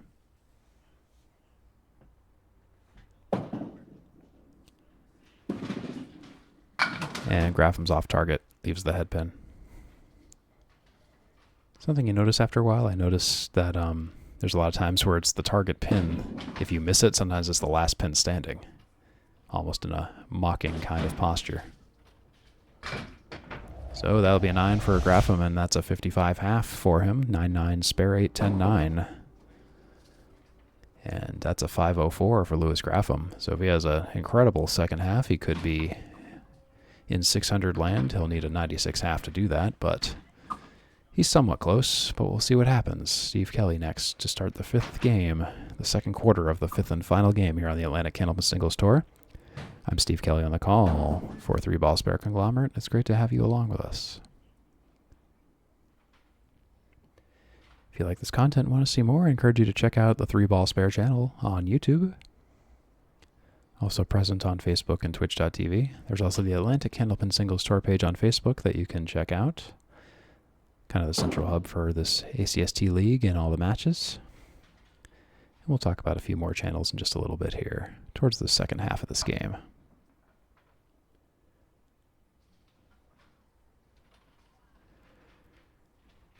And Kelly starting things off in the 1-2 pocket. That's a 7 drop. That's the 3-6-7. Another split. It's been a lot of splits for Steve Kelly today. Although Louis Graffam's split stats are not far behind either. Kelly on the 2nd ball missed the mark. On the 3rd ball now, he'll take 1 more out for an 8 box to start out. That's 8 after 1. Graffam was at 9 after 1.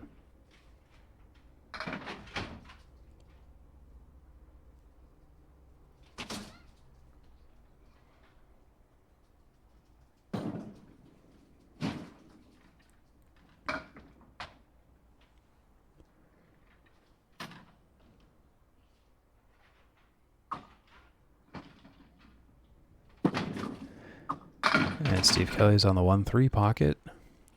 Great ball on paper. He's now got the 2 triangle to work with. 2, 4, 5.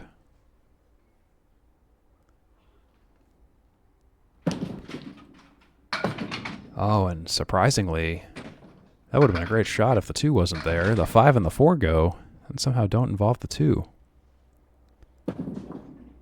And Steve Kelly will take the remainder pin for a 10 box for 18 after 2 now.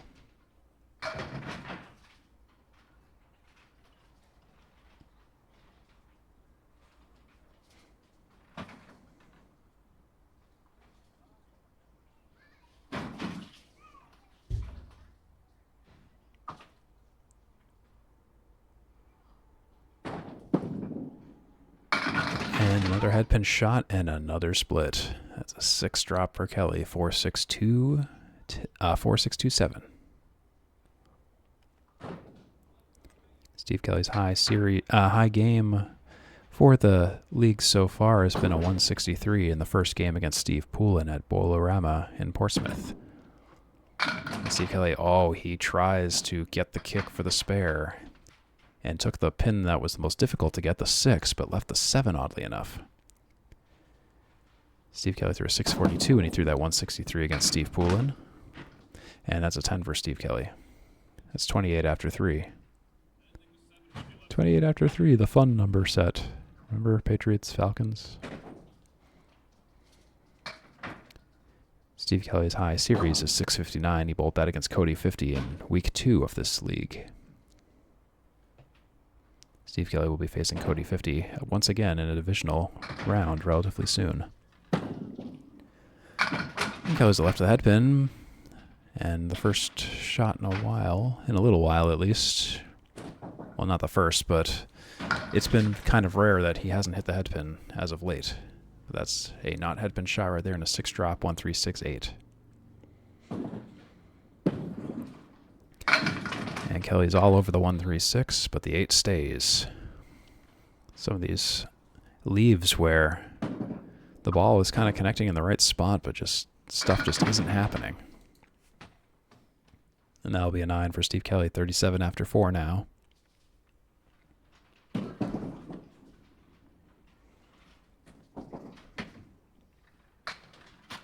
Steve Kelly has a better record when away as opposed to home by a decent amount.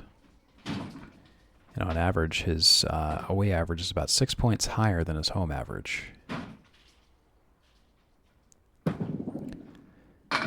And Kelly's to the right of the headpin, and that will be a left side Kaliri, a 5 drop, 1-2-4-7-9 leave.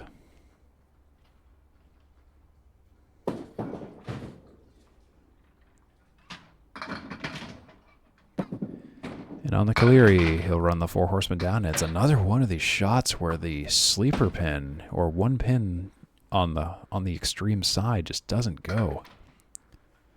We've seen a lot of that in this half alone. It's the 9 pin. Piece of wood settling. The idea is just to bypass that piece of wood, though, as much as it seems tempting. You just have to go direct on the pin, just like that. That's a 10 for Steve Kelly. That's a hard-fought 47.5, given the circumstances of the spare leaves. So 47 after 5 for Steve Kelly versus 55 after 7 for Graffam. It's a difference of 8 in the game, and I feel like that's actually one of the largest differences we've seen so far in a single game at any point.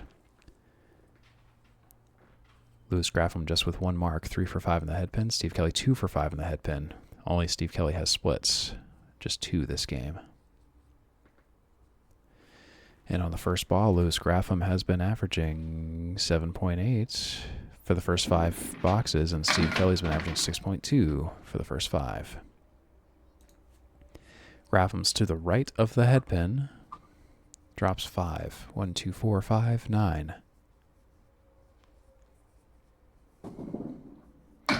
And he misses the headpin again, takes a few more out. It's the 1 and the 9 left for a 10-box opportunity in the 6th frame.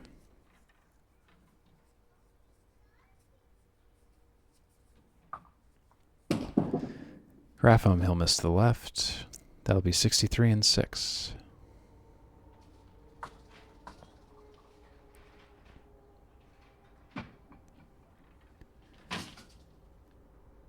So I hope you enjoyed this match, folks. I know my matches are always a little awkwardly narrated just because I have to do a voiceover after the fact. I know Micah Imperato loves to narrate his own matches, but having tried that a few times, I just don't have the bandwidth to do that. So this after-the-fact narration, I hope you enjoyed it, and I hope you enjoyed the match, of course. It's been a very competitive match up to this point. Just want to give a couple of special shout-outs and thanks to not only Lewis Graffam for operating the scoreboard while I was bowling, but also to our ACST committee members, including our ACST League Commissioner, Danny Finn, our Class A Treasurer, Rich Lamone, our ACST Statistician, Micah Imperato, For the staff at Leda Lanes, particularly on this Friday morning, Sean and Linda Howard at the helm. I want to thank them very much for accommodating us. Steve Kelly I'm Steve Kelly. Steve Abodeely for some of the B-roll and photography that you may have seen in some of the interlude shots. You can check out his work at stabadeely.com. And that's a near strike with a potentially diagonal piece of diagonal 10 pin. You know what I'm trying to say. Whatever it is, that's a spare for Louis Graffam, 83 and 8 in a bonus. And I always like to thank viewers like you for watching. There's plenty of other Candlepin content to check out as well, including we talked about the ACST page on Facebook and YouTube. The Candlepin chat group on Facebook is a great place to find out when tournaments are happening or just kind of get the buzz on what's going on in the Candlepin world. Candlepin Bowling Network is also on YouTube, Facebook, and Instagram. There's Candlepin Corner on YouTube, at Candlepin Bowling on TikTok, Outrun the Bear on Facebook and Instagram. There's Alley Chat on YouTube, as well as alleychat.net. There's Bowling with the Goth Ears on YouTube. There's Wolfman12395 on YouTube for classic Candlepin matches. And there's Nate Phil and another spare for Louis Graffam. 2 in a row, 101 in the 9th. And let's watch that again on the 3-6. He's all over it on the left of the 3 to kick the 6. The right way to hit it. There is also the Ripping the Rack podcast on YouTube, the Approach podcast on Facebook, Tony Levesque on YouTube, and Charlie Collins on TikTok. Got all that? There'll be a test later. Make sure you've memorized them all. So Louis Graffam on a double spare. He's at 101 and 9 plus a ball.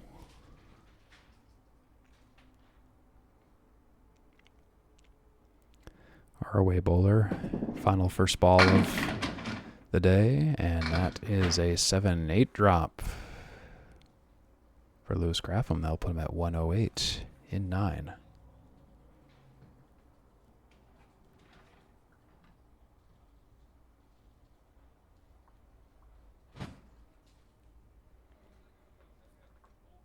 Had to do a score correction because there was late falling pins.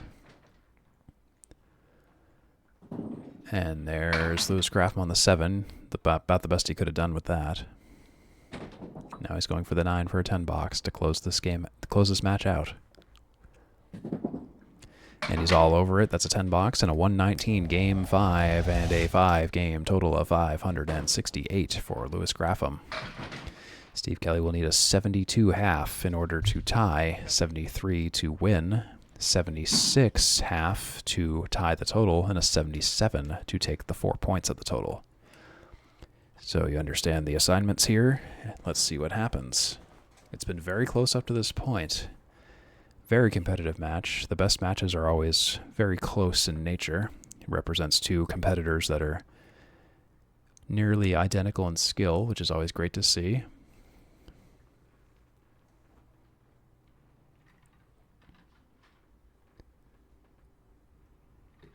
So Steve Kelly now for the final 5 boxes, starting the 6th frame here on the Atlantic Candlepin Singles Tour.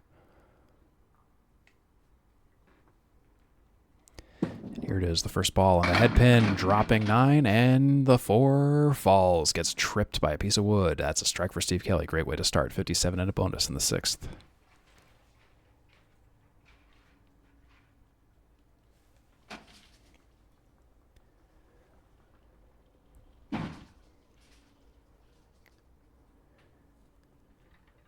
Steve Kelly in the first half, averaged 6.2 on the first ball.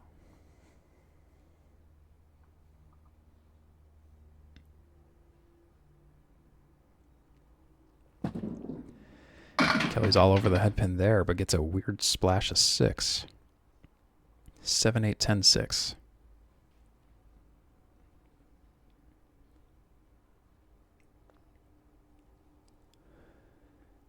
6, 7, 8, 10. With wood across the 7 and the 8. Steve Kelly tries to play the wood on the 7 and the 8 and caps it, and that results in a bit of a stuffed impact and stuffed action. 6 and 10 are untouched. And Kelly will take an 8 for 73 in 7. Steve Kelly's 4 for 7 on the head pin with 3 splits this game.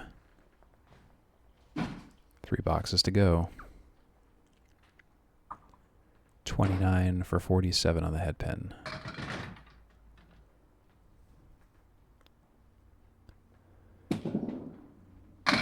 It's Kelly to the right. 6 go down, 4 stay up. 1, 2, 5, 9.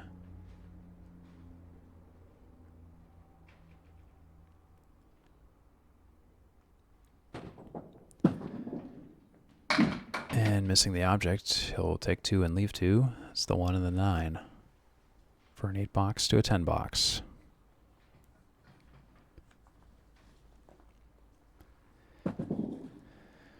And Kelly will take a 9, and that's 82 and 8. And at this point, Louis Graffam's at 91 and 8, and this was where he started marking and filling high, so this is kind of crunch time. Steve Kelly already had a deficit of 9 pins. We'll need to turn on the gas a little bit here.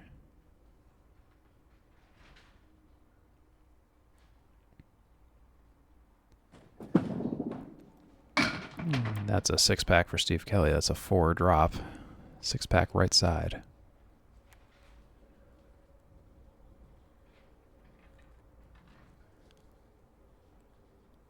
And here we go on the 6-pack. Steve Kelly's on the 1-3 pocket, and the 6-pack is conquered. That's a spare in the 9th. That's 92 and a bonus. Still a bit of a hill to climb to match Louis Graffam's 109 in the 9th.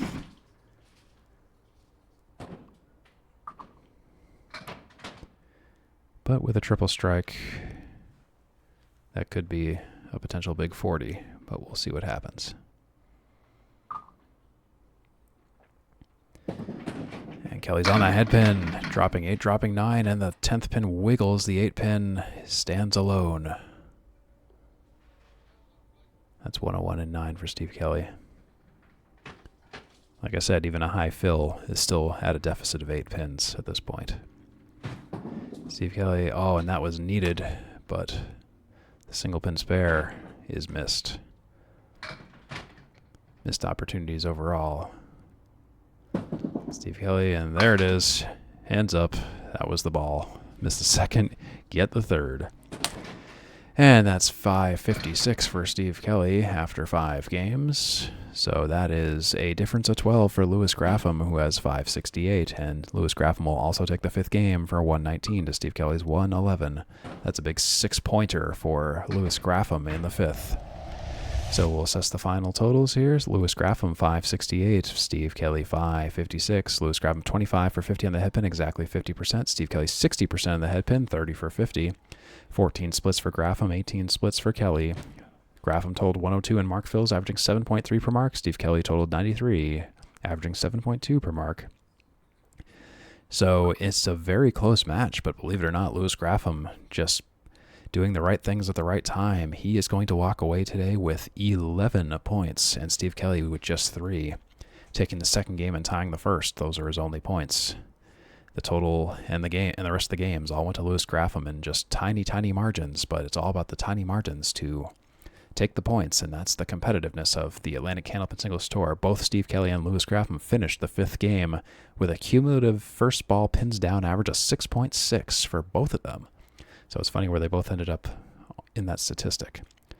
Steve Kelly and Louis Graffam started out strong, tying the first game and kind of staying neck and neck, even in the low points of the second game.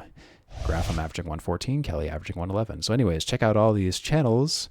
Hope you enjoyed this match, and there's plenty of more bowling where this came from, including on my channel, 3 Ball Spare. There's also Candlepin Bowling Network, at Candlepin Bowling on TikTok, at Candlepin Corner on YouTube, and the Atlantic Candlepin Singles Tour page on Facebook. So I would appreciate if you check all of that out. As always, appreciate you watching.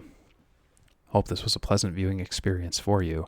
Also check out Candlepin Chat for discussion and all kinds of stuff, including alleychat.net for Friday Night Pro League recaps and all of the other fun things like the classic Candlepin TV show channels there. There's the Ripping the Rack podcast, the Approach podcast, Tony Levesque on YouTube, and Charlie Collins on TikTok. And I think that should be everybody. Again, I'm 3 Ball Spare if you want to catch me on YouTube, Twitch, or Facebook. for full matches, shorts, highlights, and more. I'm focusing a lot on the shorts and highlights as of late. And also check out candlepins4cancer.com, run by Al Johnson and Paul Grant. Candlepins number 4cancer.com to sign up for qualifying roll-offs or to donate to a great charity and great cause. Go to candlepin.org, click Go Bowling to find your nearest center. Also, if you want to give this sport a try, check out that map and get in the car. So anyways, I've been Steve Kelly, and for Louis Graffam at Steve Kelly, we'll see you at the next Atlantic Candlepin Singles Tour match. Have a great one, everybody.